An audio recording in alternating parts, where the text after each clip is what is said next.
एक अच्छा सवाल है, ब्रोकर के थ्रू करना चाहिए, ब्रोकर का चुनाव कैसे करें दरअसल। और महेश्वरी जी, इसमें कुछ चीज़ें एड ऑन्स, जिस तरह से उन्होंने कहा कि ब्रोकर के थ्रू जाना चाहिए या खुद कर सकते हैं, ब्रोकर का क्या महत्व है? देखिए, सबसे पहले तो ये कि किसी भी क्लाइंट को स्टॉक एक्सचेंज में डायरेक्ट एंट्री नहीं है। हम्म। तो जहां तक ब्रोकर के थ्रू करने की बात है, तो आपको अकाउंट तो किसी ना किसी ब्रोकर के थ्रू ही खुलवाना पड़ेगा।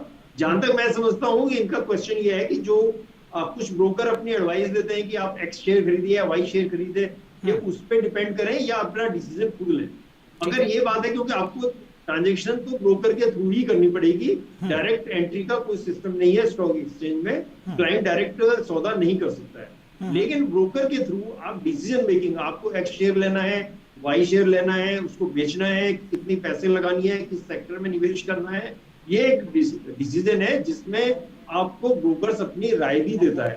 अगर जी। लेकिन वो राय आपकी बाइंडिंग नहीं है। अगर आप उससे विभिन्न सोचते हैं, आपको लगता है कि उसके ब्रोकर की राय शायद मेरे जो अपने सर्कमस्टांसिस है उसमें सूट नहीं कर सकती, तो आप अपना डिसीजन खुद लीजिए।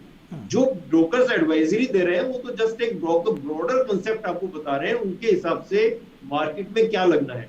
लेकिन अगर आप चाहते हैं कि ब्रोकर ही आपने पैसा दे दिया और सारा जिम्मेवारी ब्रोकर्स की हो, तो वो ब्रोकिंग के अलावा एक सेपरेट प्रोडक्ट है जिसको हम पीएमएस कहते हैं, पोर्टफोलियो मैनेजमेंट सर्विसेज।